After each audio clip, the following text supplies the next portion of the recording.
On Franco's death, many emails, texts, phone calls I was getting, what is Mount Holly going to do for Franco? Well, tonight this is the start of what we're going to do. We wanted to have a memorial program, a tribute to Franco on behalf of Mount Holly. And talking to him over the years when he would come back for our golf tournament, he constantly talked about this community, how he got his start, how everyone was so good to him. Of course, he's been always good to us too. But that's what started this program. We got the Bill Gordon Mount Holly Pro Day Golf Tournament Committee together, and we organized this. And tonight's program will then be followed tomorrow morning, in case you haven't heard about the change, 8:30 tomorrow morning at the corner of Jacksonville Road and Ridgeway Street, or as we used to say, at the bottom of the hill. The Mount Holly Township Council and Township Manager Josh Brown will be dedicating Ridgeway Street to the Franco Harris Way.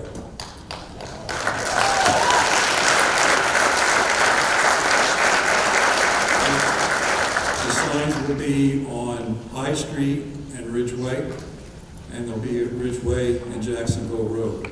Just so you understand, these are vanity street names. They are not changing Ridgeway, but his name will be right underneath as Franco Harris Way. Okay, and then following that, we'll be going over to Deerwood for our 26th annual golf tournament. It was the Bill Gordon Mount Holly Pro Day. Coach Gordon started it 26 years ago. And this year we're dedicating the entire golf tournament to Franco in his memory. So come over if you want to see some real good golfers. Well, maybe you won't come for that, but that'll be over at Deerwood following the ceremony, and we'll have a golf tournament that begins there around noon. And this year we have a really large crowd coming out to honor Franco. The entire program is dedicated to him. Pictures in there that everyone donated to us that got into the booklet, and will be given out tomorrow at the golf tournament. Okay. First, I'd like to introduce a man who comes through every time we pick up the phone and call him, and that's Gene Stafford. Gene will do our invocation. Gene, where are you? Oh, I'm sorry. For those who don't know, and I'm not sure everybody is from the Mount Holly area, but Gene was chief of police here in Mount Holly for many years when all of us were trying to stay out of trouble. He was mayor of Mount Holly. He was then called a freeholder, which now they're called commissioner. But he's always come through the Hall of Fame dinner, all kinds of activities. Actually in 2016, I think he gave our invocation when we had our 50th reunion of that undefeated season. So Gene, if you will, come on up to the mic.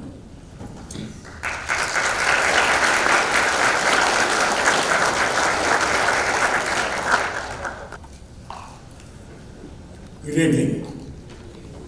Thank you, Mr. Sapp. We'll have the invocation. Heavenly Father, we give you thanks for the privilege of coming together to remembering our beloved Franco Harris. We're grateful for the efforts of those who made this event possible. May this service bring comfort to the Harris family and friends, but also inspire each of us to emulate those character traits that made Franco such a legend. In your holy name, we pray. Amen. I was to give you remarks, so I'll do that while I'm here rather than further down in the program. My wife and I became friends of Cad and Gina Harris and family as neighbors on Joseph Place in Mount Holly Gardens apartment complex.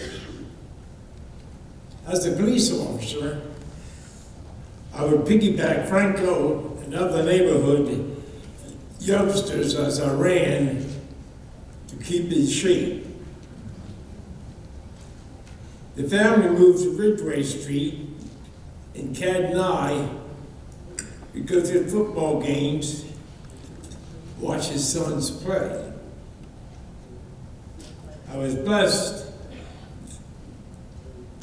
to be able to have maintained ties with the family over the years.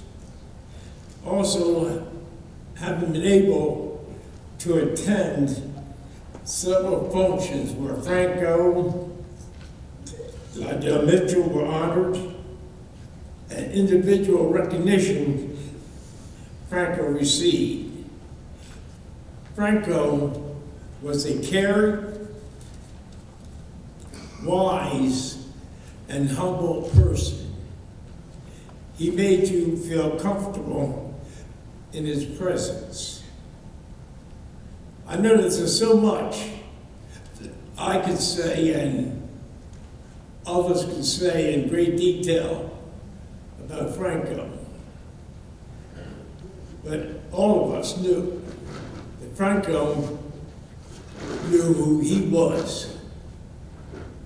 He was not boisterous, not a braggart, but humble, patient. I will close with a quote in a letter I received from Franco. "You have lived well" is something of your influence survives to inspire others to live well. End of quote. Franco Harris. You did that. Thanks.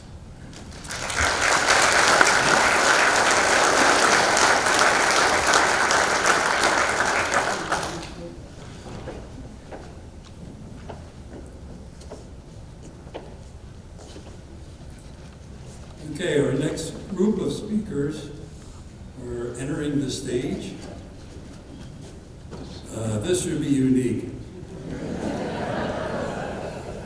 4 coaches that go all the way back to the 1966 season, in fact, some of these guys many years before that, are now going to speak. Tony Petrillo, closest to me, Armin Sella, John Denby, and Sam Masco.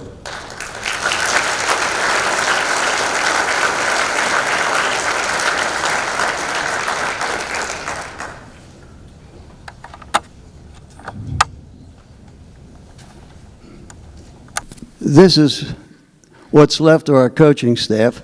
We had around 10 coaches at the time. Mr. Gordon, or Bill Gordon, was our head coach. Dick Hoffman was the assistant, or he was assistant, but he was the line coach. Sam Masco aided him with the line. John Denby was our secondary coach. I was the backfield and defensive coach. Ron Stringham, Gene Klein, they were sophomore team coaches. Mr. Petrillo was the freshman head coach, and he had Jim McNeilis and Ron Peterson. But that's the group. Very good group. Last September, while we were having our pro day, Franco and I sat at a table, and he was autographing various autographs that we need to put on our flags and so on. And I had a little small picture that I had home hanging up in my garage, and I thought I'd take it in and have Franco sign it. Well, as he was signing it, he looked up at me and he said, "Mr. Sella, this is where it all started." Well, he was certainly true there. Back in September, around 1964, Franco was going to be a freshman, and guess what? Franco didn't show up. All the coaches were sitting there, now what do we do? Well, of course, Mr. Gordon, he's been negotiating with Mrs. Harris for at least a year to let him play football. Bill Gordon went over his house, got him out of bed. He came to practice, and that was the start of his career.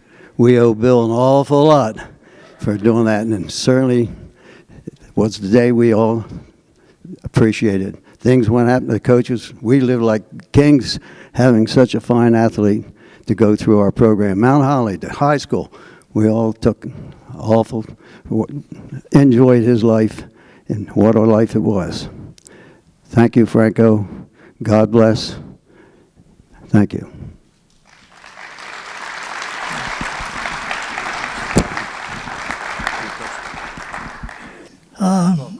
We all know what Franco did on the football field and what he did in his businesses. But some of the things I'm going to mention here are not known so well, and this is a part that I love because he's the most compassionate man I ever knew. The Super Bowl 10 years ago was up in the Meadowlands. So Franco called me the previous Christmas and asked me if I wanted to go to the Super Bowl. I said, Franco, thank you, but no. I said, I'm too old to get there. It's going to be too cold, and I don't want to get jostled around with all the people. He said, okay. He said, how about my Super Bowl party? I said, oh, that sounds good. Where's it going to be? He said, New York City. He said, Franco, I'm not driving up there. He said, don't worry about it. There's going to be a limousine available in Mount Holly. So we filled up the limo with the Limos and the Parent Chiefs and Carmen and myself, our wives, and up to the Super Bowl party we went. During the party, which was made up of a lot of dignitaries, a lot of money, and that was the purpose of the party, to get money pledges for children's hospitals, which he loved. But anyway, during the party, he got me up to the microphone, and I got a picture here showing that he has his arm around me, close to my neck. And just in case he didn't like what I was going to say, he could. Anyway, somebody from the audience yelled, hey, Coach, what was he like in high school? And I said, this kid had no talent whatsoever. I said, I had to teach him how to catch a ball. I taught him how to catch one way up in here, when facing the ball with two hands, and even down on the shoe top. I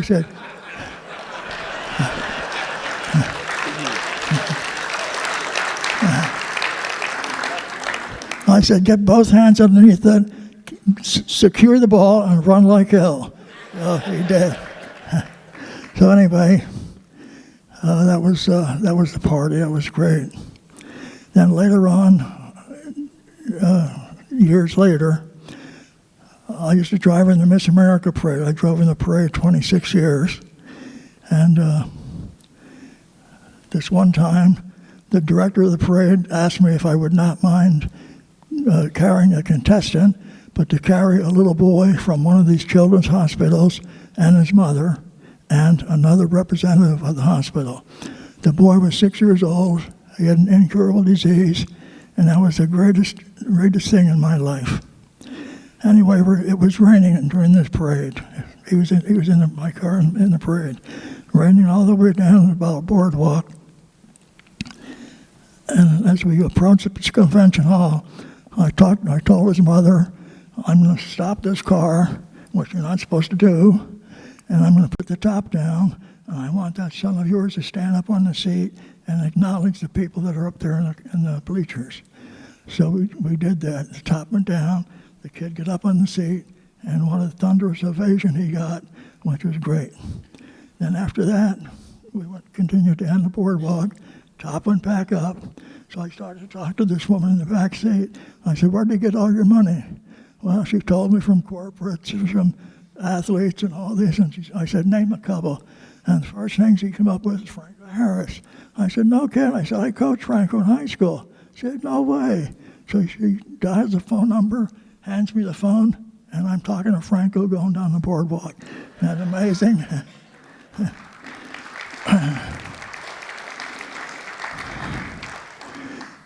Anyway, I was staying with my wife in a nursing home for a while, and one afternoon, a knock comes on my door in Morristown, I might add. A knock comes on the door, so I open it, and it's the director of the activities. She says, "Mr. Petrillo, you have a visitor." And I look around the corner, there's Franco Harris. Franco came down to see me on my 90th birthday. That's something, too.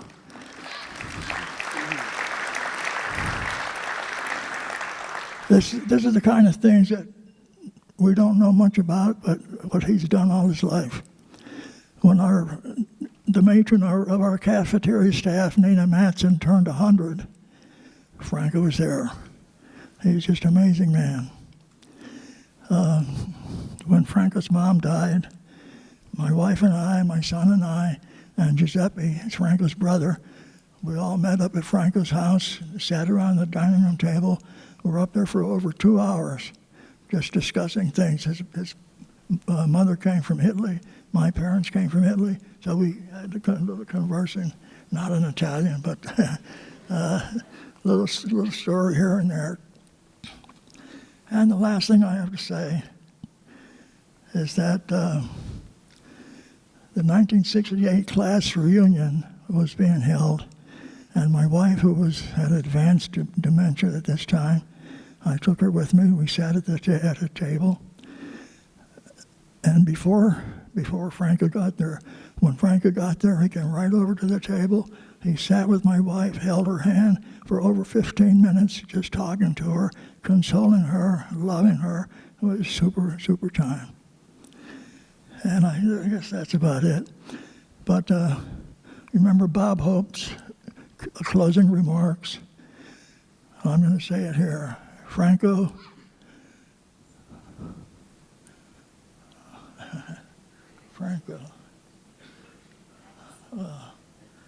what Bob said? Oh, Franco, thanks for your memories. That's what I want to say. Thank you.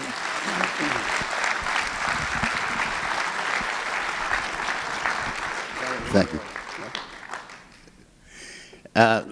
Thinking about Franco, I didn't know anything about him until he was out on the football field. I was a freshman. During one of the early practices, Tony had the freshman team out there. Bill Trez, who was a coach here for a while, and I took some sophomores and JV people over, and we were going to have a scrimmage for the freshmen. And every time I looked up when the freshman had the ball, here was this guy running by everybody on the team out there. And that was, of course, Franco. And after a while, Tony Petrillo had a big smile on his face because he knew what he had for a freshman running back at that point. It was very, very good. And as we went along through the next 3 years, Franco was a leader for the rest of the team by the way he played, the spirit that he had, and the things that he said.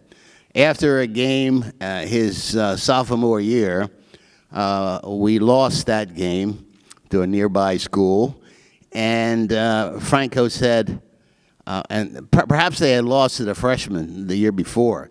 He said, "Before I graduate, we're going to beat those guys."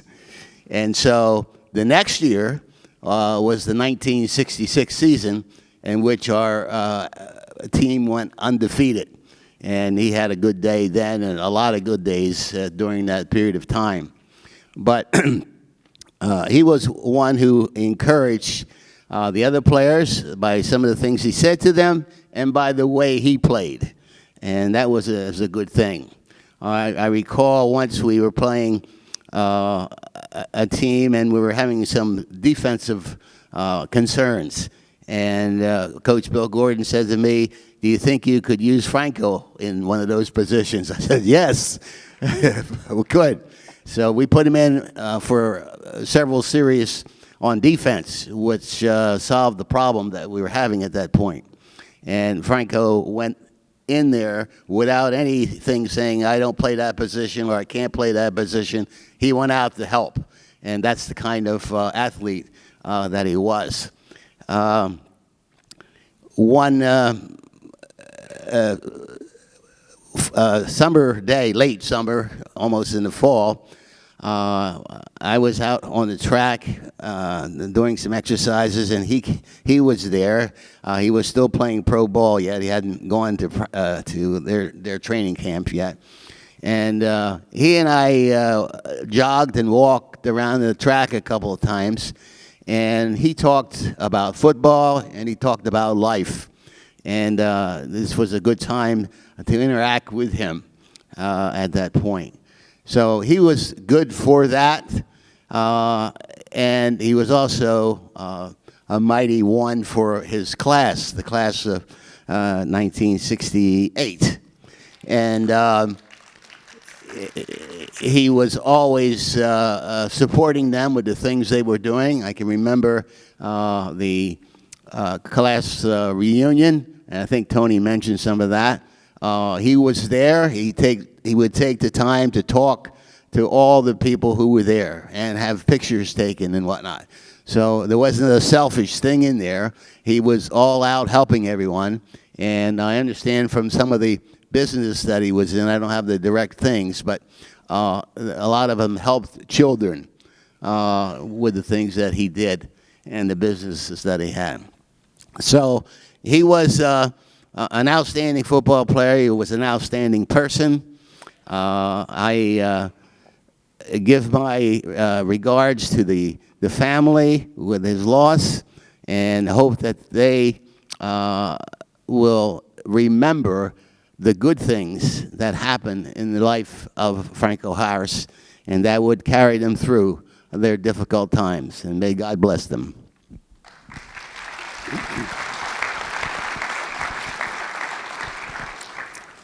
I have some written thoughts down that I'll read in a second, but everybody has a good story about Franco. I was the freshman track coach at that time when Franco was a freshman. Of course, he played baseball. I tried to steal him to get on the track team, and that didn't work. He came over one day. He beat every one of our sprinters in the 100-yard dash, threw the shot put further than anybody we had, and we had a very good freshman track team. Then another incident, I was the scout for other teams during the football season.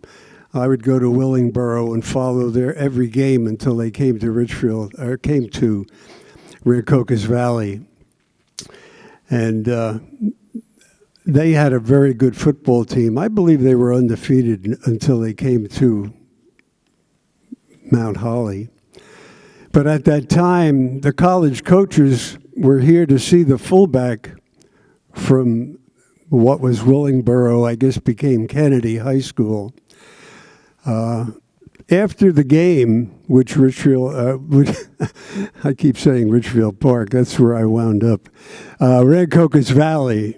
After the game, all of those college coaches were in our locker room talking to Franco.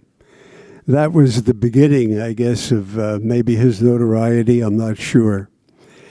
One other story. Before every football game, we used to tape ankles and wrists of the players. I happened to be home for the Willingboro game. Franco was next in line to get his ankles taped. I had the tape. I was all set to go. Carmen Sella comes over and says, "You don't touch his ankles, I do him."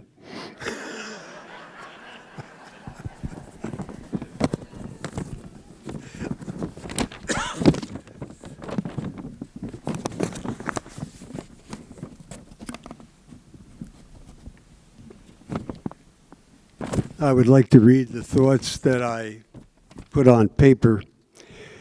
I proudly began my teaching and football coaching careers at RVRHS in 1961. Had the pleasure of meeting Franco Harris several years later in class and on the field. As a coach, I worked with the sophomores and the junior teams and scouted opponents for the varsity. Franco's talents were undeniable, and he joined the varsity team as a freshman or sophomore. I have fond memories of following Franco's trajectory and attending the Penn State spring practices with Bill Gordon, Carmen Seller, and Franco's father. His professional career speaks for itself, and deservedly, he became a legend. But it's more than this, but this is more than his athletic talent that has to endeared him or endeared him to everyone. Throughout his lifetime as a member of the Mount Holly community, RVRHS, Penn State, the NFL, and in retirement, he always distinguished himself as magnanimous, caring, and a giving person. He was a role model for all those who had the honor of knowing him, and I'm proud to include myself in this group. Thank you.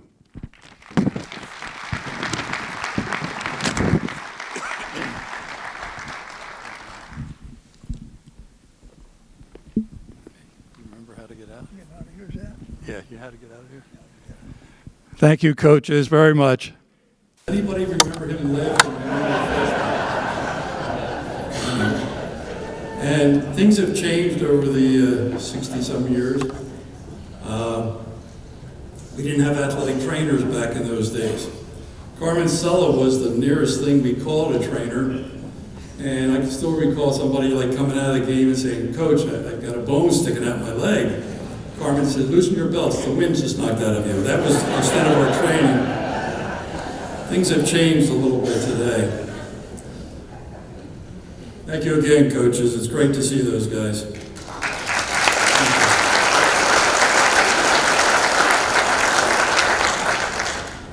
Our next speaker was a faculty member here at Teacher in RV from 1964 to 1971. He was a wrestling and track coach, but also a dear friend of Franco. Lou Rogers.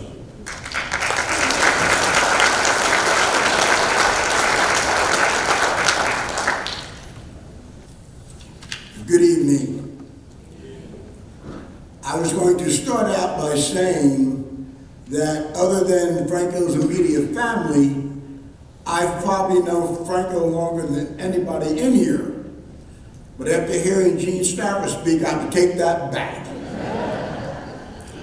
But one day when Franco was playing for the Steelers, we were out in Pittsburgh, and I reminded Franco, the very first time I saw him, he was crying to beat the band. He was about 5 or 6 years old, and he had just got bitten by a dog. And I reminded him, and Franco laughed and said, "You know, I still got that scar on my body." In 1964, I'm fresh out of college. Franco recently graduated from junior high school. It so happened we both lived in the Gardens before the Gardens became the Gardens. So during that summer, I graduated in June. I'm up behind Holbein School playing basketball with these young kids, one of whom is Franco. And of course, I'm not teaching yet, and I introduce myself as Lou. I'm Franco, I'm John, I'm Charles. But now September starts, and they're supposed to call me Mr. Rogers. And every once in a while, I hear these guys running down the hall saying, "Lou, Lou, Lou," and then they run and hide. That was in 1964. Fast forward 4 years in 1968. I did not have the privilege of coaching Franco in football. When he was playing football, I was coaching freshman cross country. When he played baseball, I was coaching track. When he played football, I was coaching wrestling. But I got to meet Franco, or really got to know him well, during the summer of 1968. He and I spent the summer painting the bleachers at the high school. Now here's a guy who was high school All-American, ran over everyone in sight in high school in football. At the end of the summer, I said, okay, Franco, you go up to Penn State and you go ahead and kick some butt. And he looked at me in a very serious tone, and he meant it. He said, Mr. Rogers, I just hope I can make the team. And he was serious. And I believe that was the key to his success. He never got too big for himself. Never forgot where he came from. Never forgot his friends. When he got inducted into the Hall of Fame, there were some venues that the little guys were not invited to. But I wanted to go to this one particular event. So happens I see Franco coming down the escalator. You couldn't miss him. So I said, Franco, I want to get into that event. Without hesitation, he said, come with me, Mr. Rogers. That was Franco. Franco, I got to tell you this other story. The only time he got upset with me, he was also upset with Lydell Mitchell. It was our first Super Bowl in San Diego.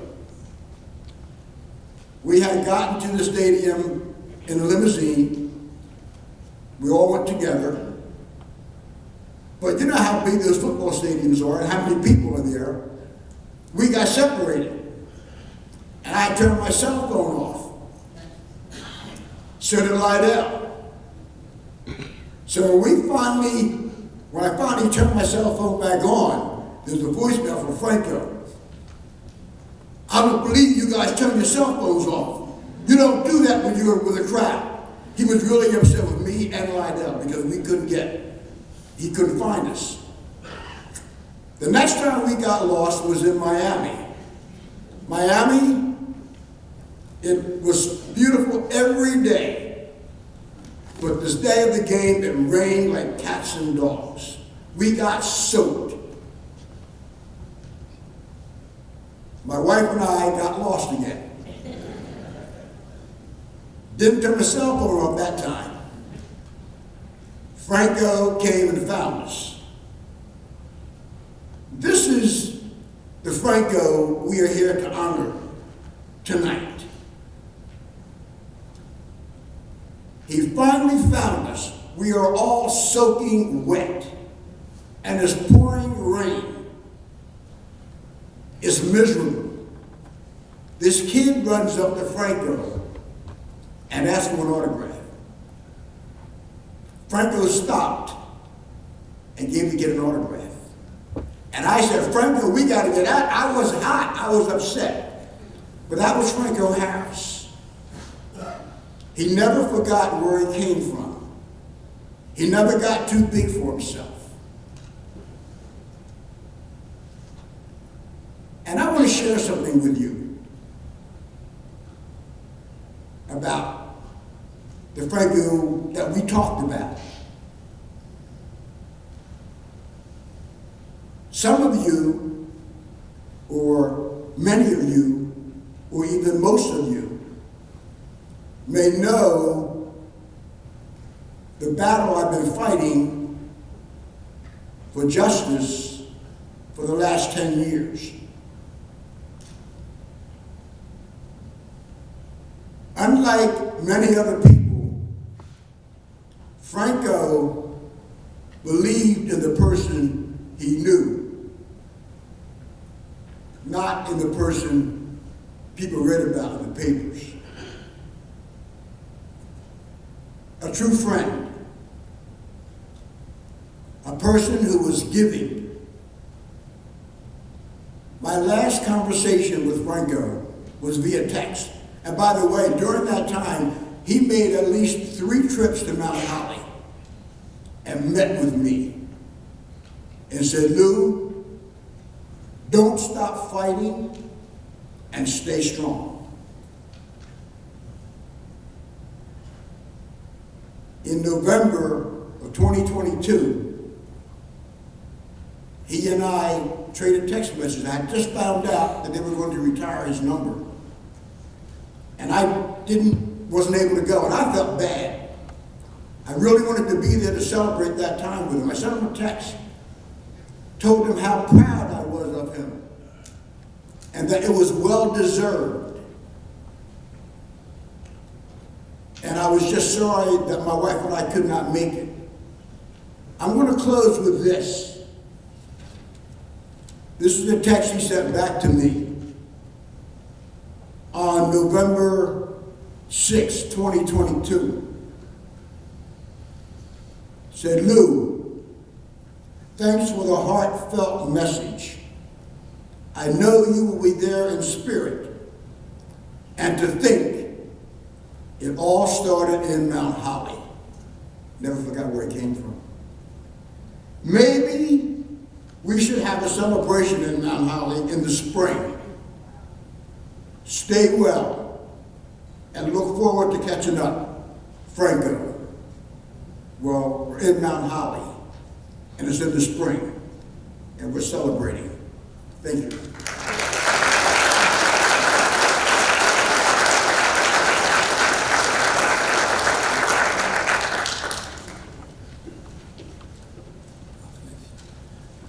Thank you very much, Lou.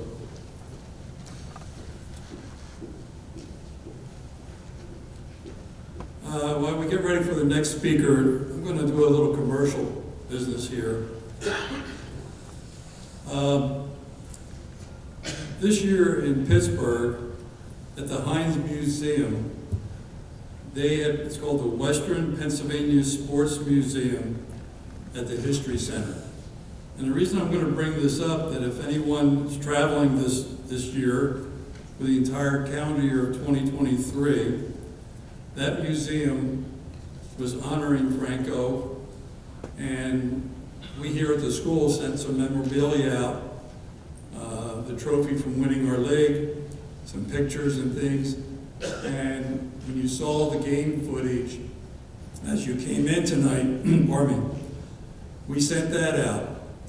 And Ann, who is I believe the director, has certainly been in contact with me, that when I sent it out, she just kept sending me back texts and kept saying, wow, wow. And you have to understand how hard it was, other than just pictures or newspaper clippings or things, to send to Pittsburgh, because they had Steeler things, they had Penn State. But seeing those game films of the Kennedy game and the Morristown game, or the guys who were on that football team, probably the two biggest games of the year, if you're in Pittsburgh, and I'm going to try to make it myself this year, I want to go out to that museum and see the memorial that was dedicated for Franco this year, especially with the retirement of his number. So keep that in mind. It's called the Heinz Museum. It's in Pittsburgh. All right, our next speaker, and until tonight I didn't even realize this, Ron Rogers, the brother of Lou, class of '67, family friend. Ron, come on up.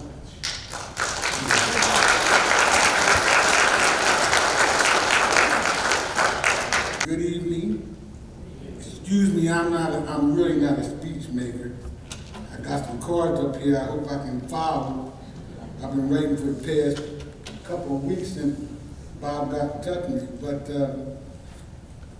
my main thing is we're here to celebrate life. Life of a good person. I grew up in Mount Holly. In fact, I was born in Mount Holly. My father was an immigrant. Franco's mother was. As you heard previously, that Franco family originated in the Gardens. Some people might say it was the projects, but it was a good place to live. I grew up off of Rancocas Road. not too far from Mount Holly Gardens.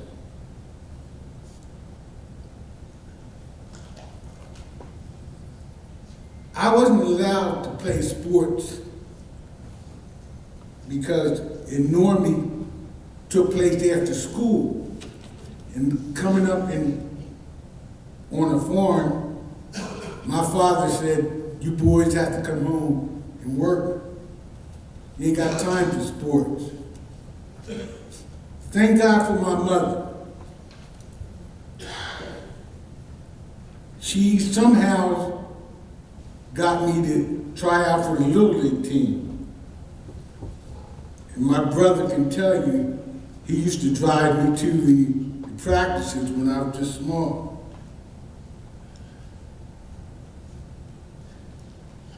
I first met Franco when I was playing Little League baseball. I was on a team that was made up of all the kids that didn't make the regular teams because we all got cut. But there was one man, I think his name was Mr. Fowler, I'm not sure. But he called us that day. I'm crying.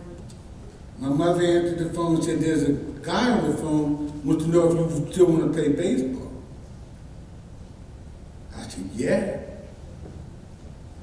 So he got this team together of all the kids that didn't make the regular teams, and we went to the championship that year. All the kids that didn't make the regular team. That year I made the All-Star team.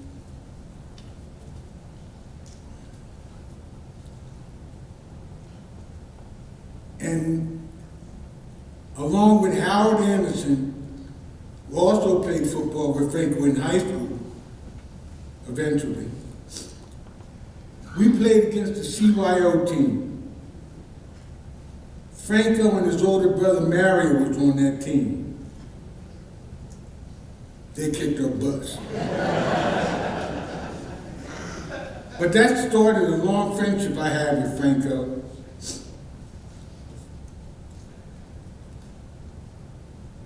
Growing up in Mount Holly was a different time then. I remember we used to hang out at the McDonald's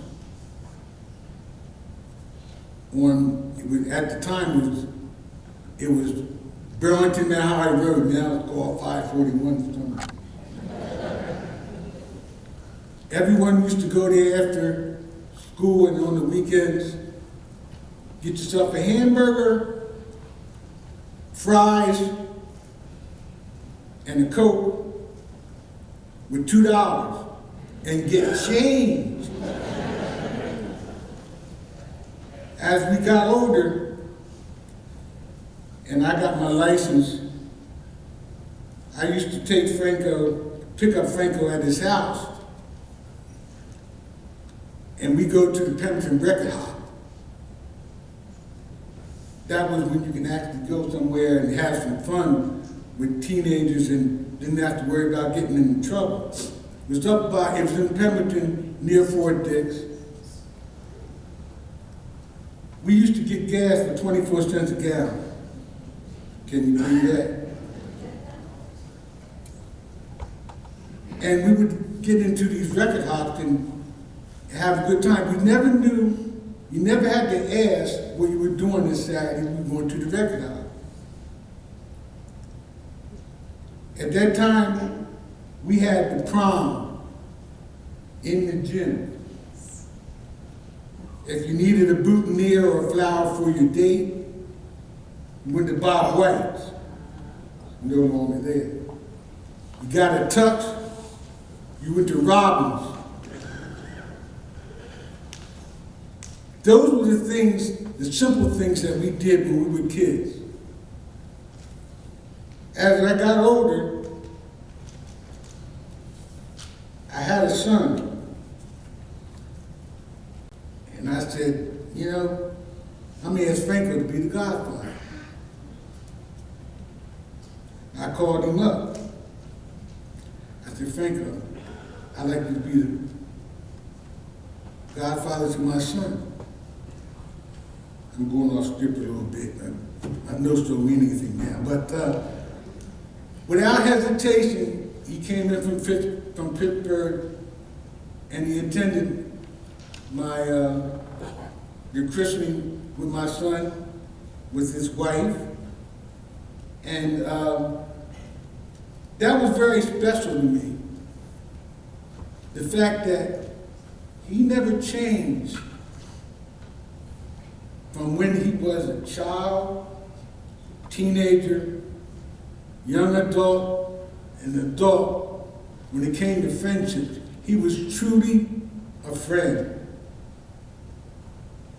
And I'll never forget the last time I talked to him. I was at a memorabilia store in North Jersey, and I was with my son, who is his godson, and I called him. I said, Franco, I just bought a figurine with you, with the Immaculate Reception thing. And it's in plastic. I said, I want you to sign it when I get there. He said, I didn't even know they made them. I said, yeah, I think I got the last one in the store. He said, I'll be proud and happy to do that for you. But the thing is, we all can learn from him. And I miss him.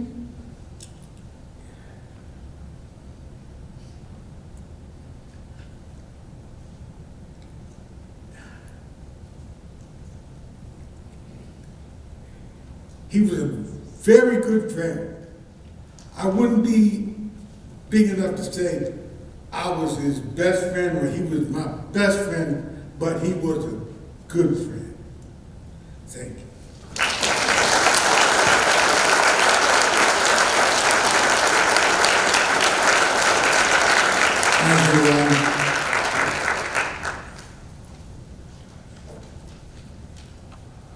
Before I introduce the next speaker, anyone in the audience from the team from 1966 here tonight? Please stand up. Come on, guys, I know you're here. Thank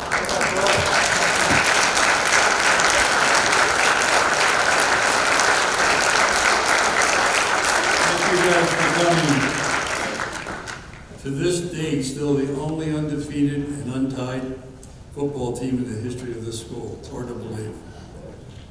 But the next speaker, you know, you hear this in football, without a quarterback, you can't win. And I said this to him earlier, I said I wouldn't say this, but I will. I always thought high school quarterbacks were real tall, dark, and handsome guys, right? You guys know who's coming, but that's not right.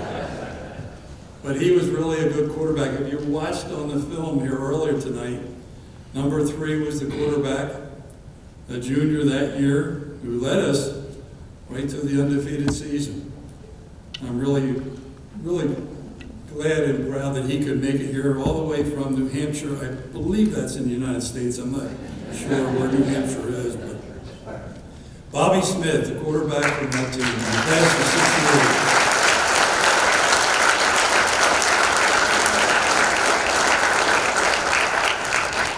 It's great to see everybody here. It's interesting to be one of the later speakers. It's interesting being one of the later speakers because it's, when you're complimenting someone for all of the great things that he's done and been to people, it's hard to become original and not follow up with a lot of the same stories. But I'll do the best I can with it and try and give you, some input from my perspective. As a teammate, friend, and that kind of thing. First of all, it's an honor to be here to celebrate the life of such a great human being.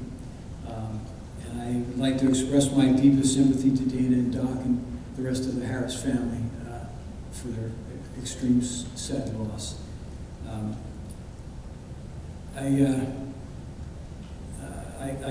A reflection that I have coming here tonight is Franco called me about 8 or 9 years ago and asked me to introduce him as for one of the Pro Football Hall of Fame Hometown Heroes event.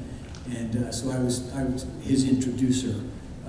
And it seems like it was just the other day, and it's 8 or 9 years ago. So it's quite a bit of time has gone by. And Franco and I were not in touch all the time, but it seemed like every now and then we'd cross paths. I'd call him, he'd call me, Thanksgiving, Christmas, whatever. He called me when my father passed away and wished me well. I had no idea how he found that out. I must have been reading the Mount Holly, the paper in Mount Holly, and knowing how much he loves the town.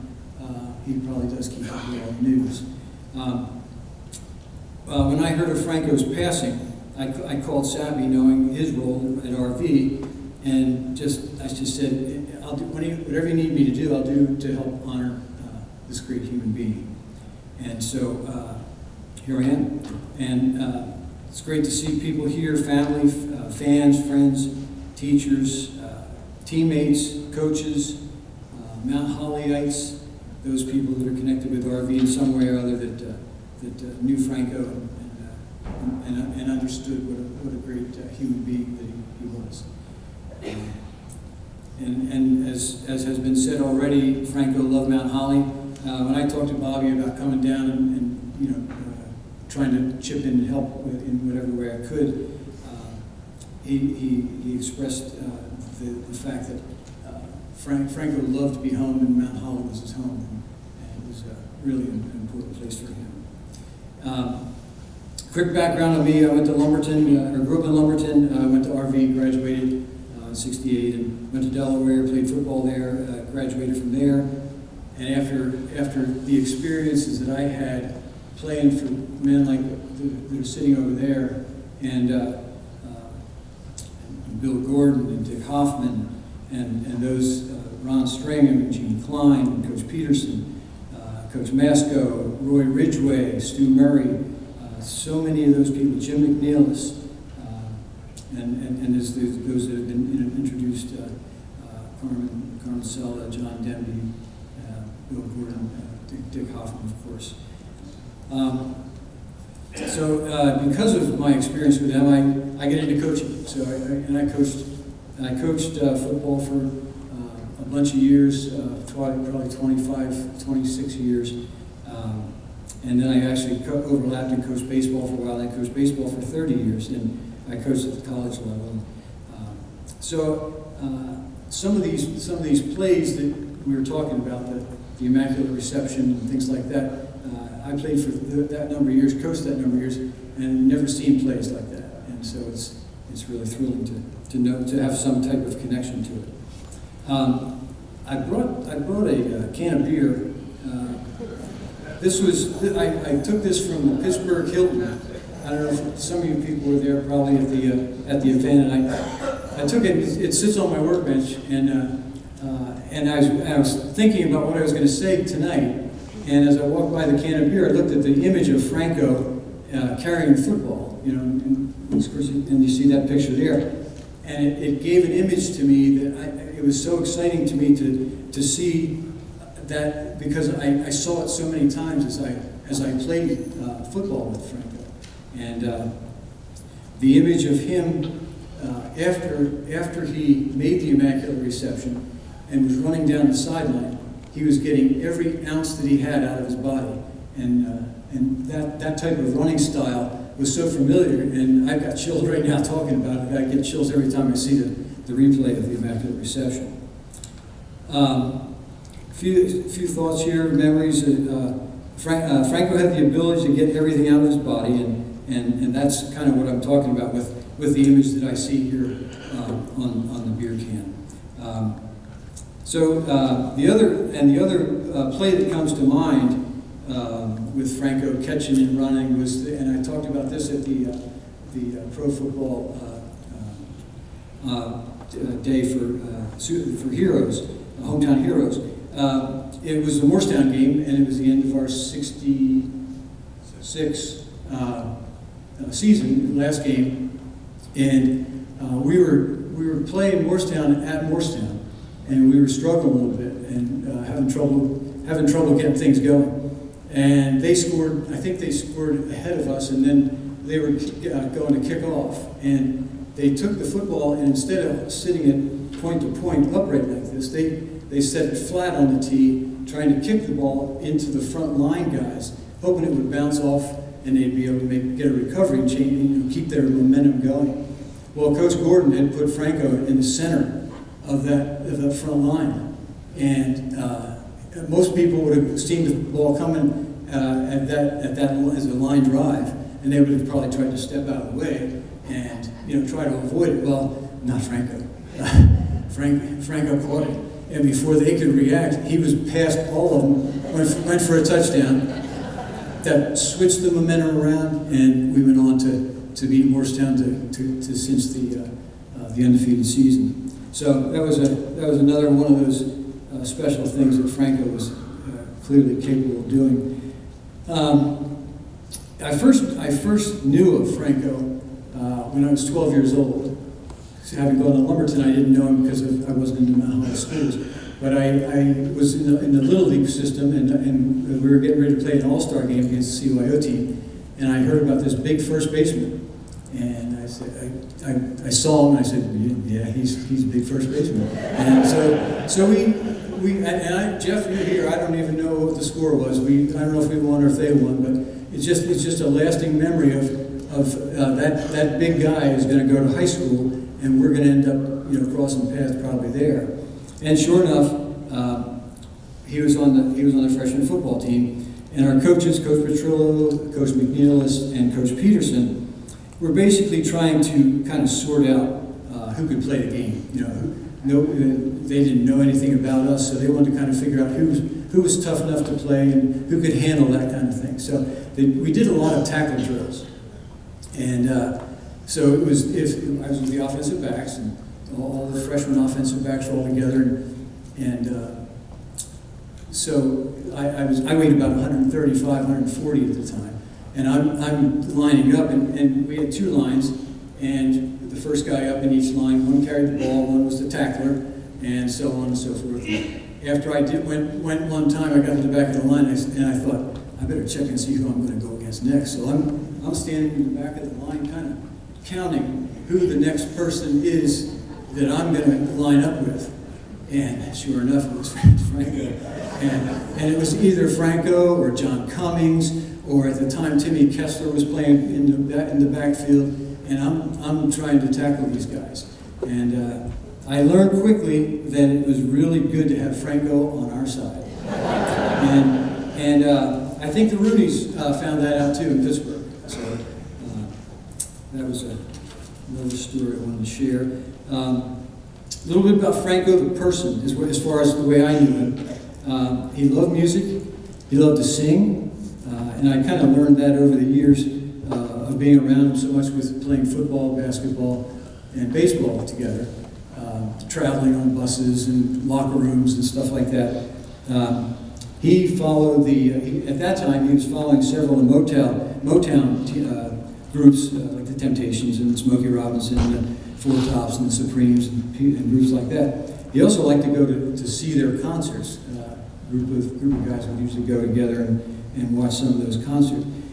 He also was a member of the celebrated a cappella choir. And that was a very good organization, good group. They really talented people. Several of us would sing in the showers and after practice and games and stuff like that. And we had some fun with it, so we continued to do it. And as we got through one class after another, we were seniors, and we said, hey, we're pretty good in the shower, so why don't we form a group? So the group that we formed was Franco, Scott Sable, Timmy Kessler, Jimmy King, Jeff Giverson, and me. And we called ourselves the Six Pack. Did I hear somebody say the Six Pack? I thought I heard that. And the school at the time had a talent night over in the other auditorium, and we got up and sang, and we thought we were pretty good, but I'm not sure anybody else did. But we had a lot of fun with it, and after continuing to do it and sing and seasons going on and that kind of thing, we ended up singing at the club night, Club 68 night, at our senior class after a dance. So Other things. Franco was a good student, and I think he was well liked by his teachers and his classmates, and it wasn't because he was a star. I think it was because he was a good guy and he treated everyone very, very fairly, and I have a lot of respect for that. He had a great smile, and he loved to laugh. I think one of the greatest things would be being around Franco and him start to laugh and lose control and start doing the belly laugh. And all of a sudden, the tears would start coming out the corner of his eyes as he's just laughing so hard he's crying. And it's just a blast to see, him in that way. Let's see. So we had a lot of fun. As I talk to people that I've seen already and before, these 4 years were some of the best 4 years of our lives, and we had a good time. Trying to stay out of trouble, but just having a good time, enjoying each other's friendship and things like that. Does anybody know the name of Franco's first car? The Yellowbird. It was a yellow, I think it's a Chevrolet. Could have been. It was a fancy, souped-up yellow car convertible. And Franco was really proud of that. And we had some good times driving around in that Yellowbird. In reference to the class of '67, 9-0, great athletes, great talent, great bunch of guys to hang around. Nevin Messina, Danny LaPresta, Walt Nixon, Bobby Sapp, Paul Bradshaw, Harold Anderson, Barry Baum, Jimmy French, Eddie Jones, Dennis King, Billy Challenger, Dale Wolfram, Bobby Simpkins, John Keneally, Roger Carr, Greg Phelps. They helped make, as has been mentioned, they helped make the team of 1966, the graduating class of 1966, a successful team. They were 6-2-1. They were a great group of players and a lot of fun to hang around. They showed up to play every weekend, and we expected to win. How about Coach Hoffman's halftime talk at John F. against Kennedy? Did anybody remember that? Oh my gosh. The score was 21-7 at the half. We had our backs against the goal line just before the half, and Coach Gordon called a quick kick. And Nevin Messina was a left-footed kicker, great punter. And so I turned and tossed the ball to Nevin, and he swung and missed. Threw the ball out and missed it with his left foot. The ball drops down. They recovered. 2 plays later, they scored. So it was 21-0, and bang, it's 21-7. We win at halftime. Well, Mr. Hoffman comes in, slams the door into the locker room, slams the door, shuts the lights out, and all you can see is a glowing cigar. And and most of you probably know Mr. Hoffman, and he was just an individual of his own. He was awesome guy. And he told us how we had given Kennedy a smell of coming back and maybe getting back into the game. So he said, I want you to go out, I want you to shut them down, and I want you to score and score and score and score, and I'll tell you when to stop. And he made a comment that I can't say in public, but he said, now get out of here and let's go. So I think I'm right on this. Somebody's in the offensive huddle that day can correct me, but it was either the first half or the second half, but I think it was after Coach Hoffman's talk. I went in the huddle to call the first play to start our offense going. And before I could say anything, I'm in the huddle, they're all around listening, waiting for me to say something. I hear this blood-curdling, "Ah!" Franco. And Franco was fired up. He was fired up. And at the end of the game, 42-14, good guys won. And I think we were playing in front of, Savage said something about this earlier, 8,000 or 9,000 people in the crowd to watch that game. I think that's right. So I wonder how many of you here have had a conversation with someone and Franco's name comes up and you said, I went to school with him, I played with him, I lived in the same town as him, and I know I did. I said it all the time. And this guy, I think, thinks he's got the record of the number of times that he said, I knew Franco. I knew Franco. Didn't you tell me that? Yeah. Just a couple more things here. Personal memory that kind of displays more of what has been said about Franco already. Both of my kids, they were 3 years apart. We lived in Middlebury, Vermont, and I was working at Middlebury College coaching at the time. And my kids were in high school football, and one was a freshman, one was a senior. I gave Franco a call, thinking this was 1993, so I knew he was busy, but I gave him a call and said, "Do you think you would maybe be able to come up and speak at the kids' football banquet?" He said, "I'd love to if I can, but I'm really busy right now. I'm not sure if I can." So I left it at that, and the day of the football banquet, I get a call from Franco, and he says, "I'm coming." And I said, okay. And he was where I met him at the edge of town. We drove right to the banquet because it was starting. That's how quick things turned over. And he signed autographs. He spoke, and he made a good day a great day for a lot of people. The high school head coach, asked to get a picture of Franco with his family. And after that was done, he ended up making that his Christmas card for this upcoming Christmas.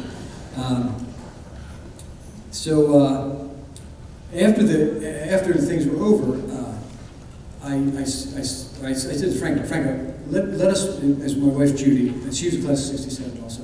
I said, let us pay for your flight up here, your lodging, whatever. Let us do something. He goes, no, I got it, no problem. And that's Franco, of course.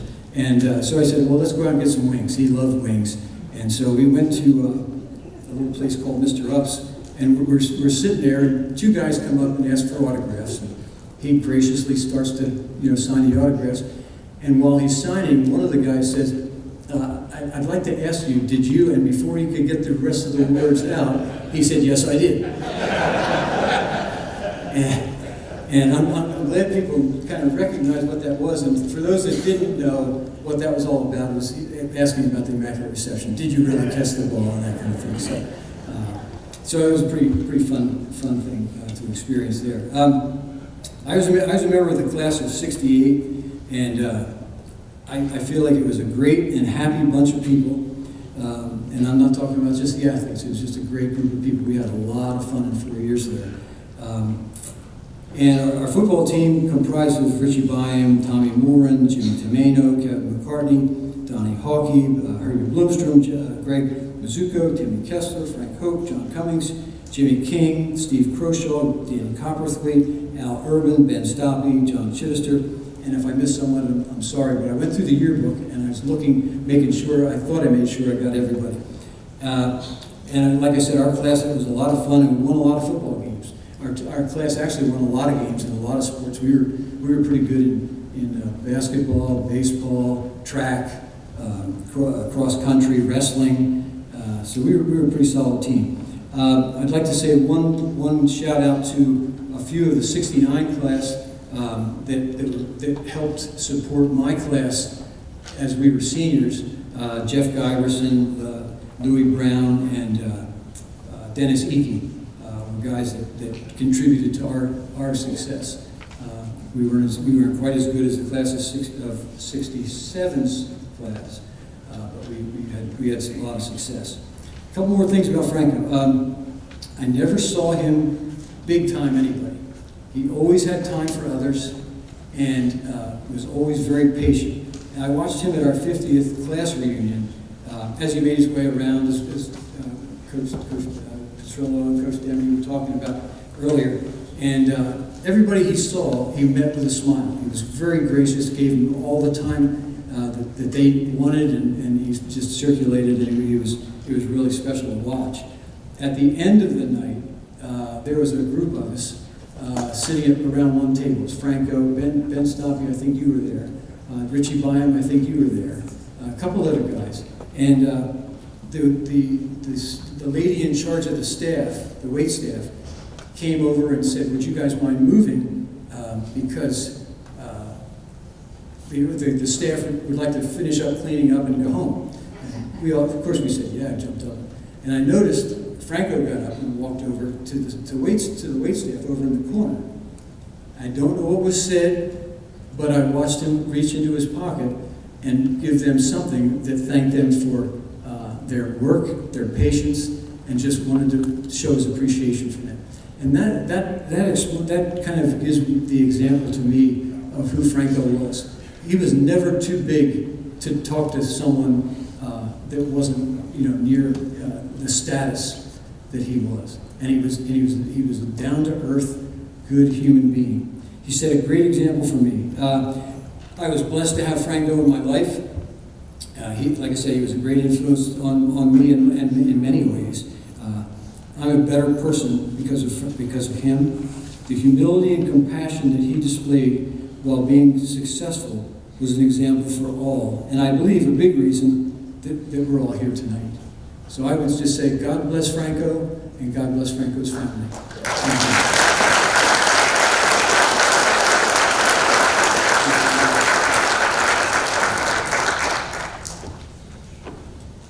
It's funny, Smitty and I were talking about this program. We started comparing notes of how many times we've said to people, we played with Franco, we blocked with Franco, we did this and that. I think I certainly overwhelmed them with my number. There's hardly anybody in this audience, I'm sure I haven't told that over the years, but thank you again for coming down all the way from New Hampshire, Bob. Thank you. All right, next, Lydell Mitchell. If you will come up, Lydell, teammate with Franco at Penn State, another South Jersey athlete, if you will.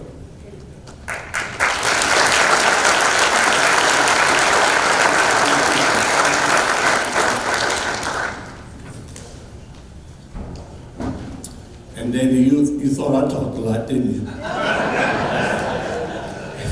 You can tell I was a quarterback, guys. But it's a pleasure for me to be here this evening. I thought about it for a fleeting moment to jump on those things in the front there and come up on stage, But it reminded me of a story. I was walking in my neighborhood one day, and this kid, he couldn't have been no older than 9 or 10 years old. He said to me, he says, hey, now these young kids talk today. He says, hey, heard you used to play football. I said, yeah. He says, well, were you any good? I said, well, I was okay. He says, well, do you still got it? And that made me think for a minute, and I kind of closed my eyes, and I wanted to give it a thought, just thinking back those days when I had it, And I looked at him and I said, son, I don't got it anymore. Yes, we're on. But I just want to say a couple of things. I obviously, Frank and I met on a recruiting trip when we went up to Penn State, and we certainly became good friends after that. But it's just funny how it all happened. It was all planned together. But I do want to tell this quick story. Once we got to Penn State, these two guys, we got homesick. We've been at Penn State for 2 weeks, and we decided, you know what, we want to go home. I told a story in Pittsburgh at the dinner. We just wanted to go home.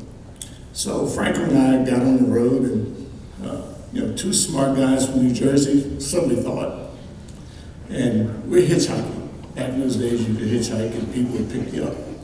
And so Franco and I, we run over on three guys told us which way to go. 322, we thought 322 west. So we're going home.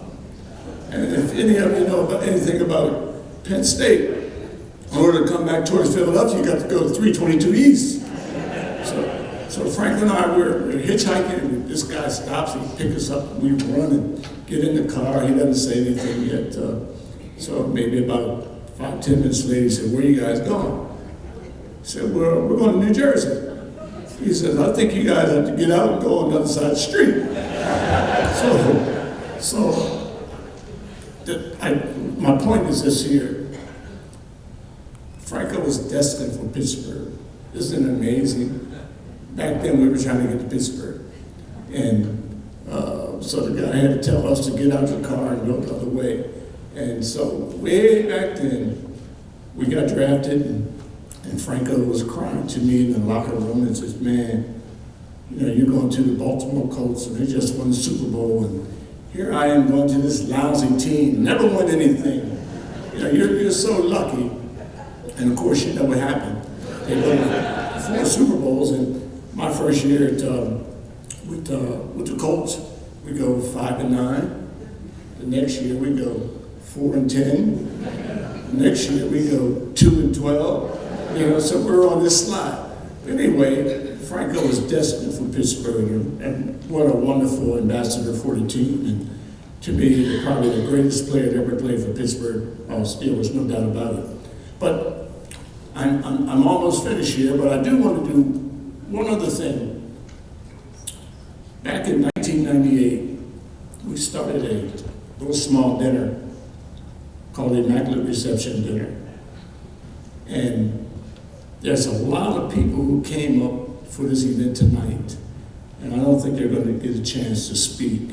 So I really would like to see you guys that's been going with us over all these years stand up.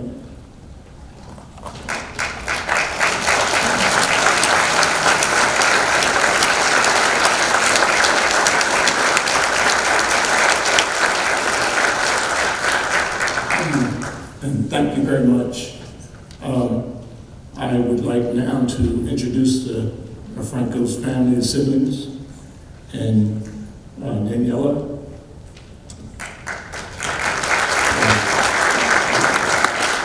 Melissa.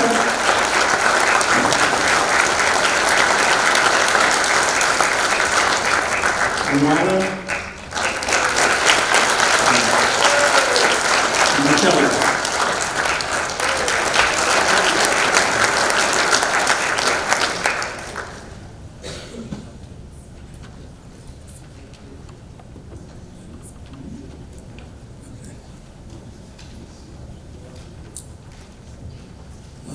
Eddie Edwards, you here?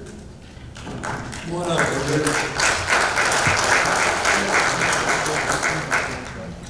You were a late addition to the agenda, so I don't know much about it, but we'll ask you to come up and say a couple words.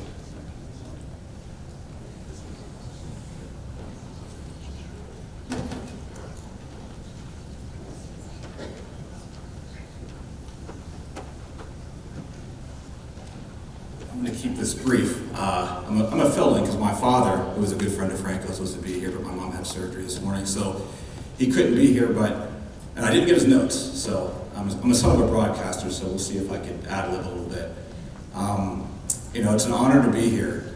I was thinking about the crowd. I've known Franco for over 40 years. Him and my dad had a toy drive in Pittsburgh for the underserved youth, for families who couldn't afford to get Christmas gifts for their children and family. And over the years, they raised thousands of toys. You know, and I got to grow up around Franco and my dad doing his Doc as well. I remember Doc, you had your icy, I think, contraption at one of the events. But you know, Franco was, you know, a part of our family. I was very fortunate to get to know him. You can always, you know, rely on Franco for sound advice. My son was playing football, looking to play in college. You know, we called Franco. Franco, you know, advised us on the pros and cons, and was just always there. He was a pillar of our community in Pittsburgh. And you know, when you hear Pittsburgh's talk about Pittsburgh pride, you know, Franco was Pittsburgh pride. You know, in 2022, I was very fortunate to get to spend 3 events with Franco and Dana. The first being the Super Bowl in Los Angeles as part of the crew. And I got to, you know, I think it was a Saturday evening, sitting with my wife and a friend eating dinner, and in comes Franco with Dana and Jim Brown, and Jim Brown's wife and some others. And I'm sitting there just listening to Jim Brown and Franco Harris talked for probably 2 hours. It was amazing. People would pay thousands of dollars to do this, but I was fortunate enough just to hear wisdom. Less about football, more about life, and how to be good people. The second event was the Kentucky Derby. We went to Louisville, sorry, and got to enjoy the Kentucky Derby. And I know that Franco at one point said that was on his bucket list. So it was pretty awesome to get to share that moment with him. And then lastly was probably the last time I saw Franco, June 4th, 2022. My son got married, and my son's wife's huge Steelers fan, probably annoyed you guys to death to get you there. I wanted to make sure we protected Franco when he was there, and we actually had a security person kind of assigned to their table area to make sure that nobody bothered him too much. But he's such a good man that he greeted every single person, took every single picture, and made it a wonderful night for my son and his wife and our family. So we could never be thankful enough. He meant the world to my dad and my mom. And again, he regrets not being able to be here this evening. But Franco encompasses Pittsburgh. Happy to be here in Mount Holly. Heard a lot about it over the years, and we're very thankful to have had him in our lives. So, thank you.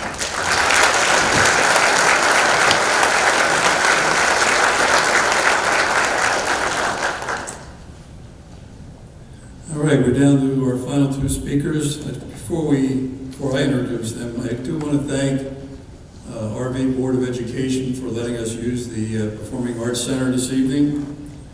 I want to thank Nick Rossi. Nick's up in the projection booth. Nick's the coordinator of the back. Put these pictures together. I want to thank Jason Sapp, his son, but also the two game films. He took the 16 millimeter film that was in the basement of the gym, and I can't tell you, it had to be very terrible condition, but took it down to NFL Films, and they converted it digitally, and that's what we've been watching here this evening. So thank you guys for doing that. So I would like to say I'm extremely honored to introduce our two final speakers who came from Pittsburgh this evening, and that's Dana, his wife, and Doc, her son.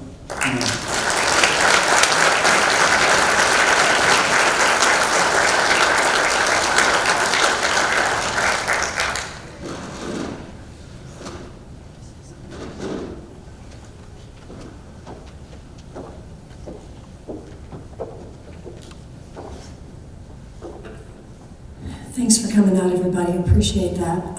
Sorry I've got a head cold, so I'm not hugging anybody, but I'm really glad you're here. Lou Rogers, why did Franco keep inviting you to the Super Bowl? I have yet to figure that out. He got lost every year. Anyway, class of 68, who's still here from the class of 68? Could you just stand up for a quick second? I'd like to get a picture and I'll tell you why.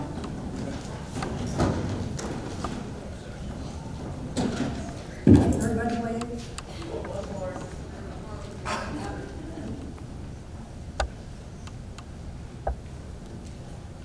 You guys sent Franco a box of letters, congratulatory notes.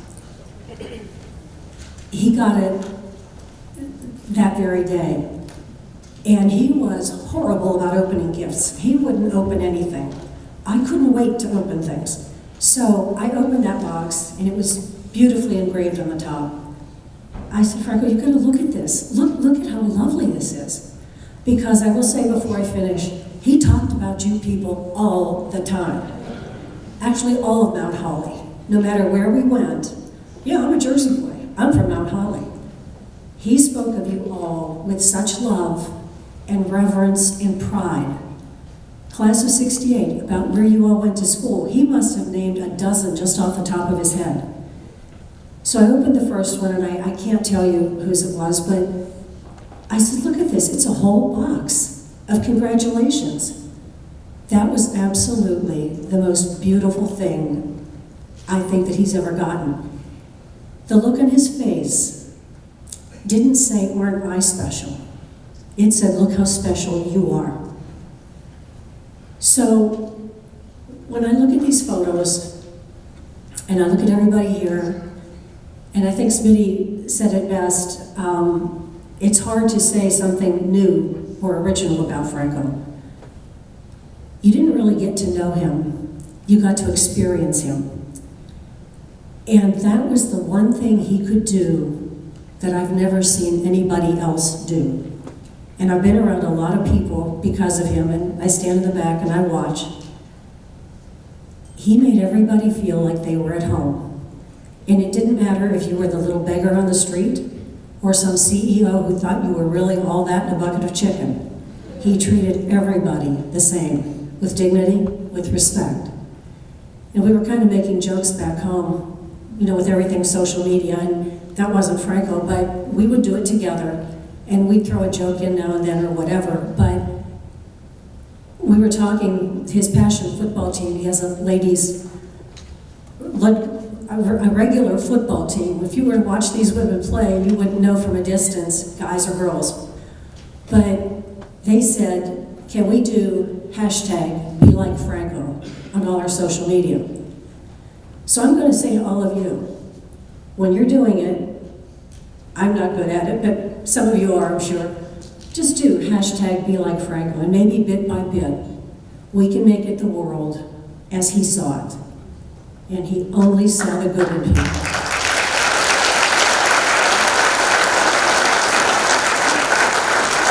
So, thank you all. I'm not going to be redundant. I did learn a few things tonight, but that's okay.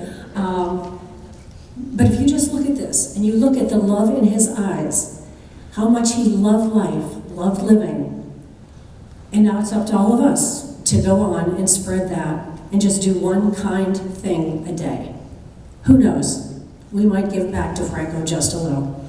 So thanks, everybody. Appreciate it. Thank you.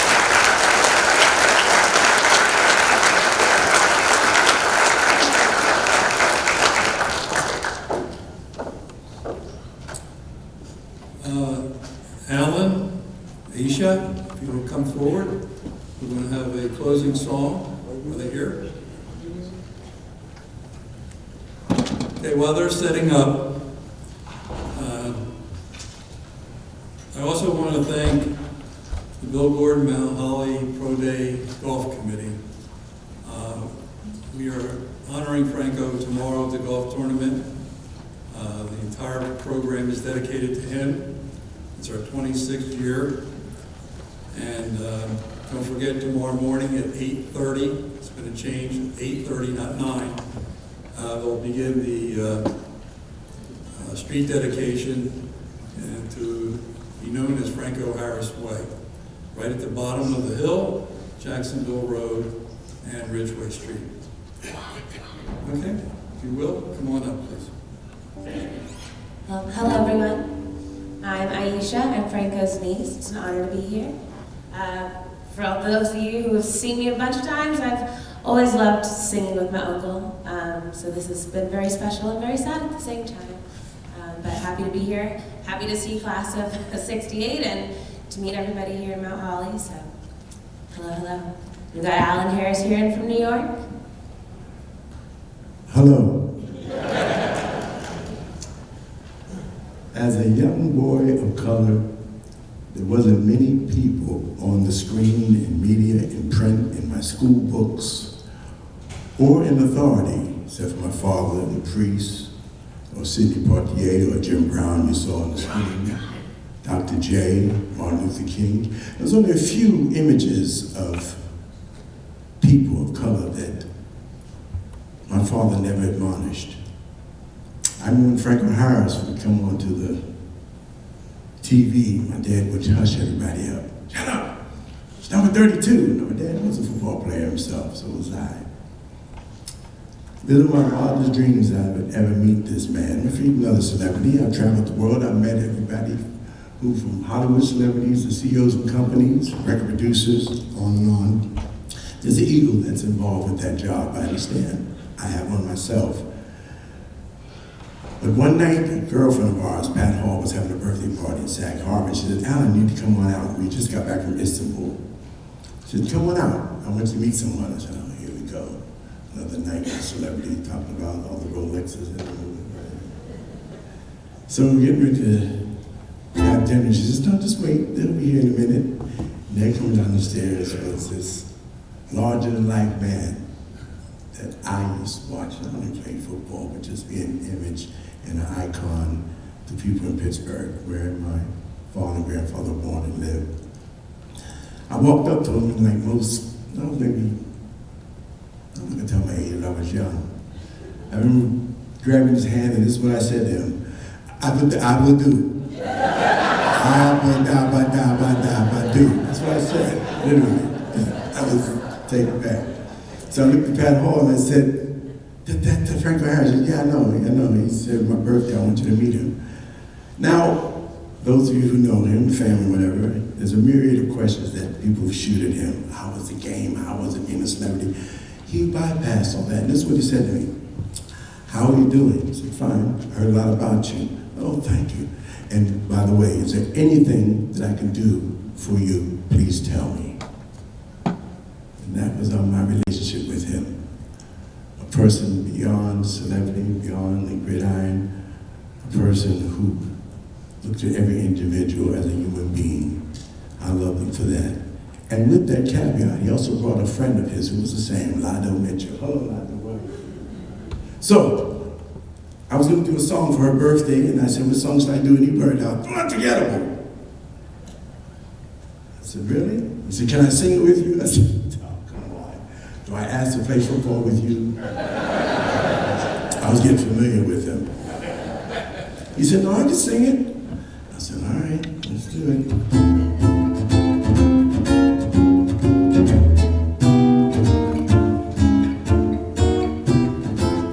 Unforgettable, that's what you are. Unforgettable, no near or far. Like a song of love that clings to me. How the thought of you does things to me never before has someone in more. Unforgettable in every way. And forevermore, And forevermore. that's how you stay. That's how you stay. That's why, darling, it's incredible that someone So unforgettable thinks that I am unforgettable too. Want to hear her sing it? Unforgettable in every way. Unforgettable, that's how you stay. That's why, darling, it's incredible that someone so unforgettable thinks that I am unforgettable too.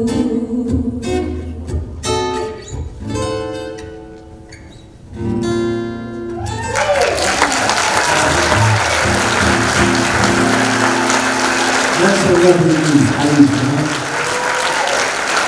We'll give it up for Alan Horns. miss you, Franco. Miss you so much. We love you, Uncle Franco. Let's hear it for them. Thank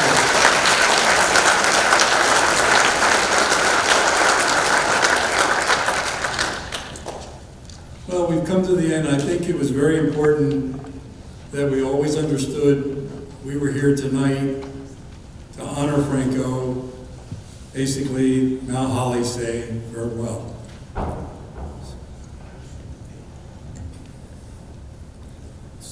Thank you all for coming. I want to thank our speakers. Thank you for some of you came from some distances, I understand. Bobby came down from New Hampshire, Dana and Doc over from Pittsburgh, so thank you all for coming. God bless Franco. Thank you.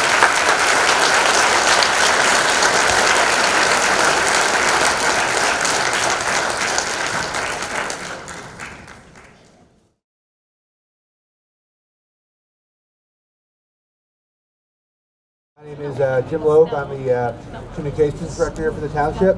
And I'd briefly like to thank everybody for coming out today as we host this event to honor our favorite son, Franco Harris.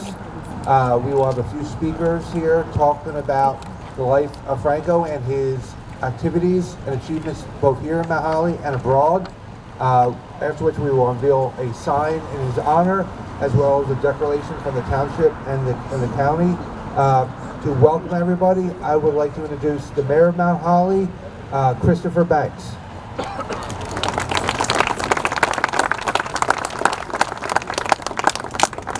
Good morning. Good morning. Welcome everyone to Mount Holly. I'd like to thank you guys for coming out this morning. Mount Holly is a rich town, rich in fulfilling history and produced notable figures over the years. And today we gather here to honor and remember one of our own, a legend known around the world for his football achievements, which started right here in Rancocas Valley, Mr. Franco Harris. Let's clap. I mean, it's a beautiful morning. Like I said, we have a nice day here. Sun is out, and this is just a figure in tribute to him today. So when people speak of football greats, it's inevitable that we speak of Franco. His skill, determination, and unwavering dedication, both on and off the field, for this community and from around the world. He impacted so many. His remarkable career in the football, lost my speech. Don't worry.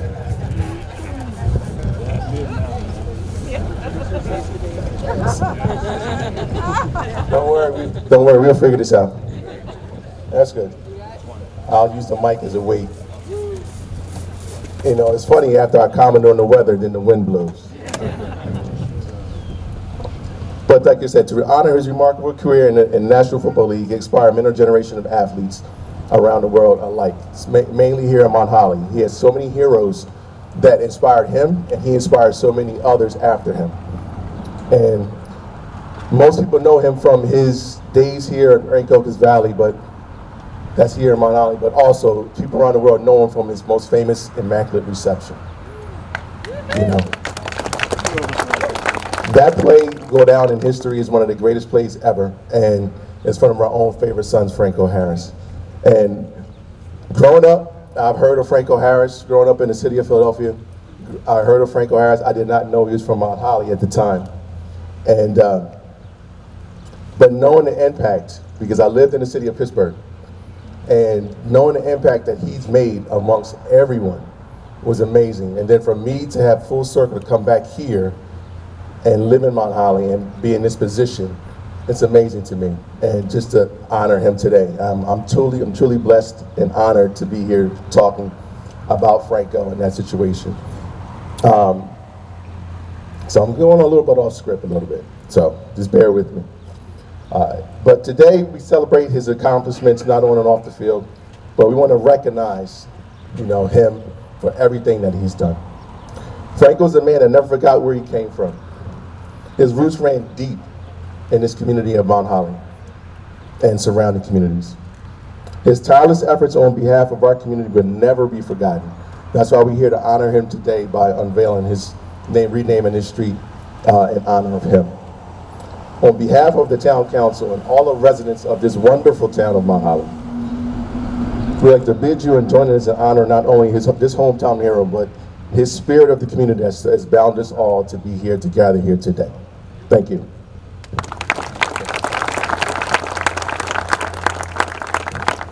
Ladies and gentlemen, I'd like to thank the mayor for speaking. Now we're going to hear from some family members of Franco about his life, starting with his son, also Franco.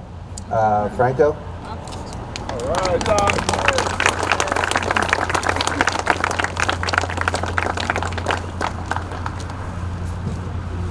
Good morning, everybody. It's been a pretty crazy few months, hasn't it? I was sure that my father would outlive me as one of the most beautiful spirits, if not the most, that most of us have ever met. His leadership, his football days, which were pretty much before me, afterwards in society and charity, in politics, and in so many different fields where you could see the way that he cared manifested in the way he interacted with everyone. Truly an inspiration to many. But the most important part of all, I think, is that you all knew him from when he was young. Throughout his life, everything he did was authentic. Every person he met who would come up and tell us these stories, those were real. He touched them all honestly, and really left a true legacy of love, of inspiration, and of duty.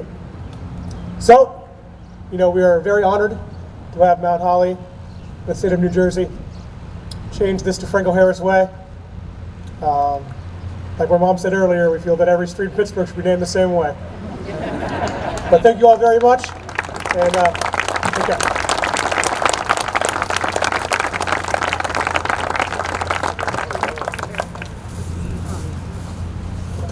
And they say the people who know you best are the ones you start life with. So who better to talk with Franco than his siblings? So we're going to bring them all up here, and they are going to say a few words.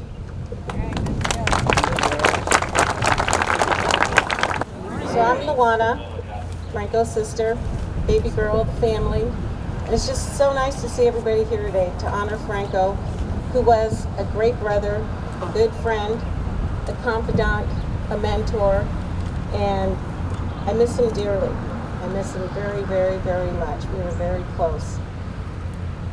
I mean, this is our hometown. This is where we grew up. I mean, I just saw somebody here that I've known since elementary school. And it's just heartfelt that this is going to be Franco Harris Way. Well-deserved. And I know he's up there looking down just with that smile and loving every minute of this, and we really do. We appreciate you guys being here. Thank you.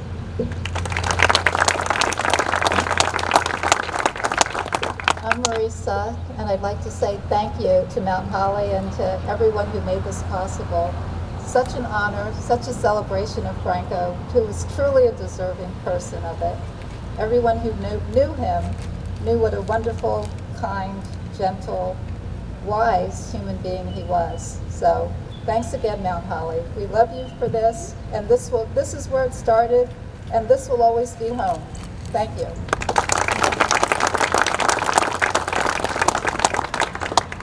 Just want to thank you for everybody honoring Franco on this day. I appreciate everybody coming. Thank you. Thank you very much.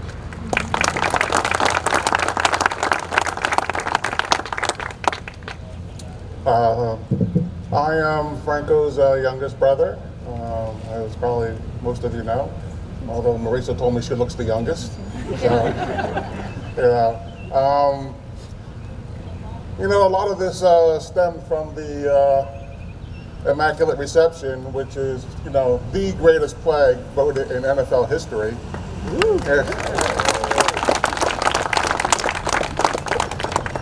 Just to give a little story that most people probably never heard,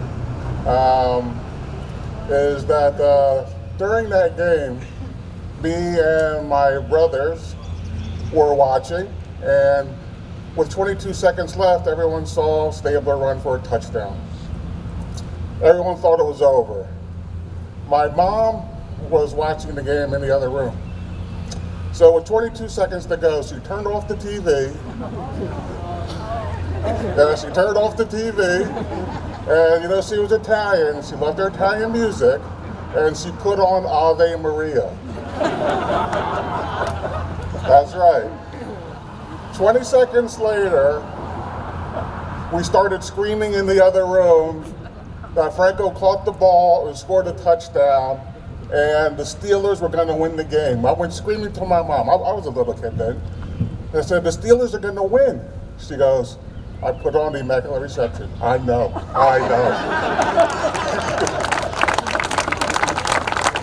So Franco gets half credit for the Immaculate Reception, and the other half goes to my mom. Just a little story, and I do want to thank everyone for coming out. It was a great event. Moana, thanks for doing this. She really did a good job. And, just thank everyone for coming, and let's see the sign. And I want to say our brother Giuseppe's out there somewhere. Lots of nieces and nephews. So we're here. Family's here. I'd like to thank the family for sharing those tributes, and we have a presentation by our local state assemblyman representing the 8th District. I'd like to introduce you to my good friend, Brandon Umba.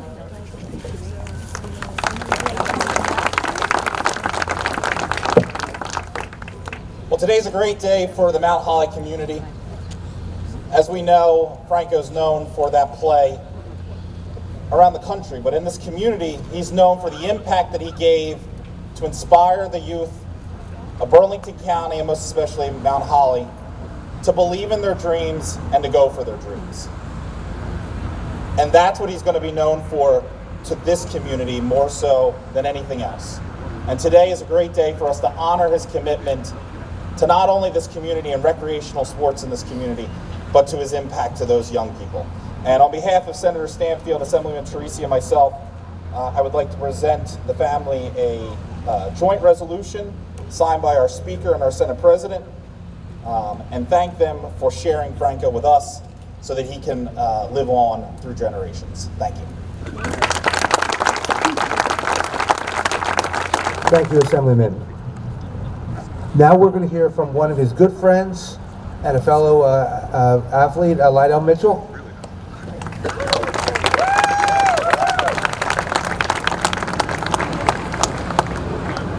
Good morning, everyone. I'm going to be very brief. Franco and I met 54 years ago on a recruiting trip at Penn State. And, the rest of it is history. We were together so long, it's unbelievable. One of the last conversations I had with Franco, and, Franco had a passion for playing golf. He thought he could really play. So he called me up, this is back in the winter time, and he says, man, you working on your game? I said, yeah, I'm trying to do the best I can. He says, I'm going to beat you this year. And I wish he was here so he could beat me. But we miss him. He's probably there's no question he's the kindest and the person I've ever been around in my life. We all learned so much from Franco, and we miss him dearly.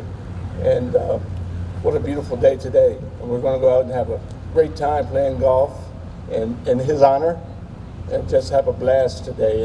And we will be thinking about him.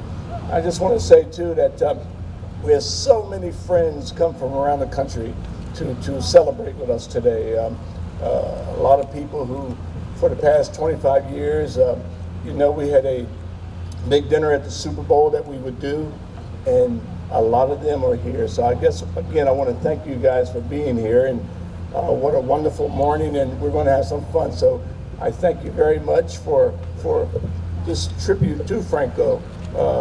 I wouldn't miss it for the world, so thank you for having me. Appreciate it.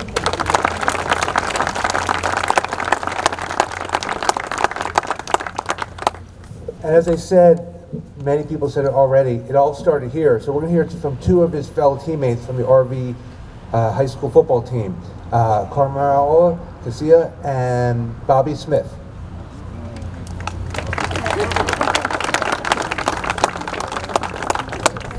Good morning. Dana, I promise I won't be as long as I was last night. I had no idea. I apologize. But there's an awful lot to say about that great man. And it was easy to come up with a lot of things to talk about. He was so special in my life. Quick story, and I'll end it. Leonard P. 19 in our senior year, and I kept thinking, I'm one of the guys that is helping Franco move on to the next level and all that kind of thing. Well, we were running a play up the middle, and I was supposed to turn to the left and hand the ball to Franco. He was going to go up the middle. I turned to the right. He ran over me, took the ball, and ran up the sideline for a touchdown, and that was my contribution to Franco advancing to the next level. But I was so blessed to have him in my life and to be in his life. This is a great tribute to him, Mount Holly is such a special place to all of us, but I know it was really special to him. Thanks a lot. Have a great day. And now we're going to hear from former Baltimore Colt Joe Washington.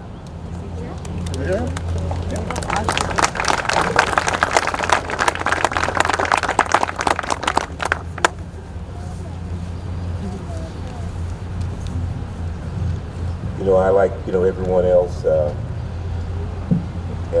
told you the stories about Franco, but the one caveat that, that's fitting with Franco is no matter what he attempted to do or wanted to do, he did it fully, wholeheartedly, and with a lot of enthusiasm. He's one of the most competitive people I've ever known. No matter what it was, even if it was Whitley wins, he's going to compete in that. But besides that, this gentleman had, the biggest heart that you can ever imagine. The things, he do for people, a lot that we don't even know. But, he's, just one human being. Just one human being that, cares, passionately about where he came from, the people that are involved, and his family. He's a great guy. I miss him every day. We started off playing tennis together, then we moved to golf. So hopefully he's up there, making sure that, I get the spirit to work on my golf game. Appreciate you all, coming. I know he would really appreciate it. See all the, the people that have been so instrumental, in his life. And I know, of course, too, he'd be a little, I guess, uneasy, with everybody, bestowing all of these remarks upon him. But hey, that's just the way it is, man. When you're that kind of person, people will acknowledge it. And thanks for allowing me to, give my little piece. Gee, Buddy, I met him 50 years ago. I met him, 35 years ago. And it's been a great period to know that, I had a gentleman like that as my friend in my corner, someone that I could always, talk to about anything and, have fun with. Thank you so very much.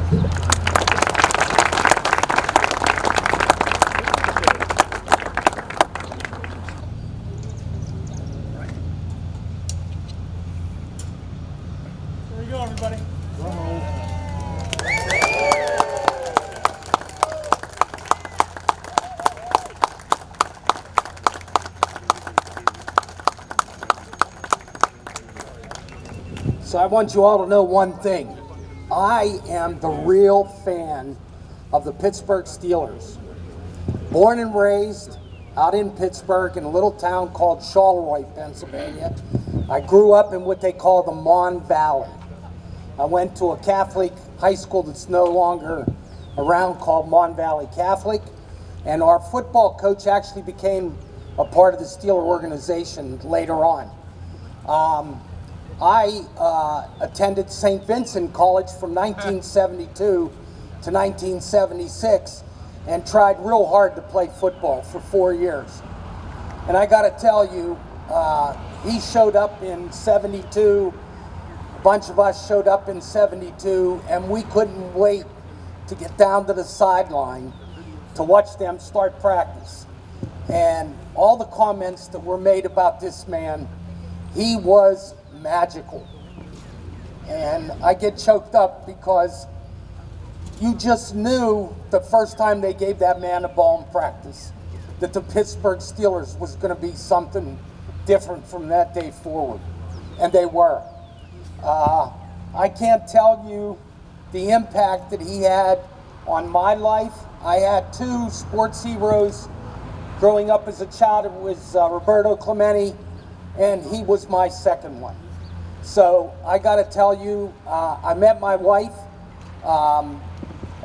she went to Seton Hill College, and she told me the story that Franco played Pemberton, she was in the color guard, and he beat the crap out of him. So that's her little bit of history.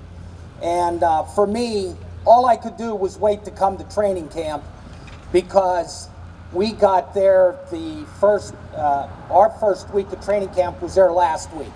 So we got to see them all, we got to hang out a little bit. And I'll never forget, we had a place on campus called The Shack.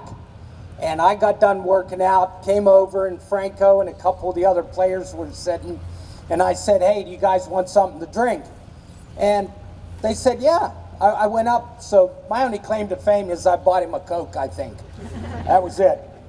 But everything that everybody has said, you know, the impact that he's had on people's lives, to be known internationally, I mean, how many people get a chance to do that, okay? And I am so proud of the fact that the town and the county has taken this time to give him his just due. And I can't tell you how many, I live over in Edgewater Park, but I'm gonna make it a point to come riding by every once in a while, just so I can see the sign. On behalf of the commissioners, I want to present the family with our proclamation from the county. I'm not going to read it. There's too much stuff here, and we didn't probably put a quarter of it that we could have. But everybody I know is going to miss him. One last thing that I want to say about his personality that we all recognized, I never saw the man frown. I never saw him have a bad look on his face.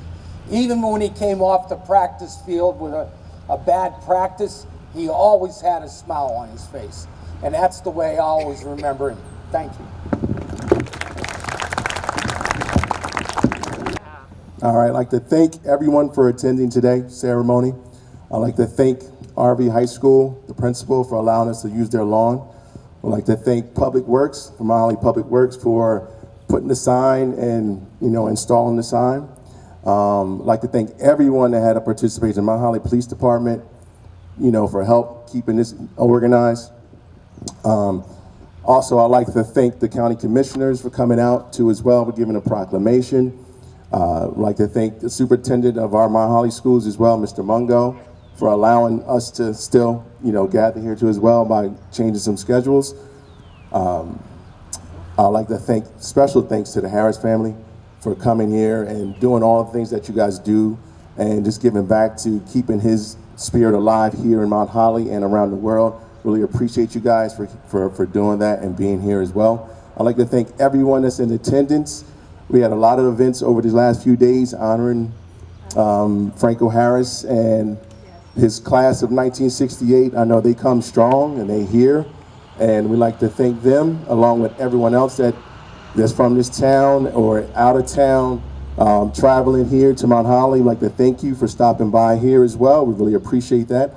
And I do have the last thing, like I said, before we break out of here, to go honor him at Pro Day over here at the golf course. But I have a proclamation for the family from the town of Mount Holly and the town council.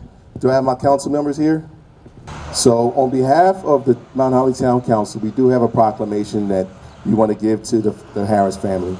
And like I said, we really appreciate you guys and thank you for everything that you do, and thank everyone for attending this particular event. We really appreciate it. And let's go. We're going to conclude with this today, and we're going to walk this over to you guys, but really like to say thank you again. All right, thank you.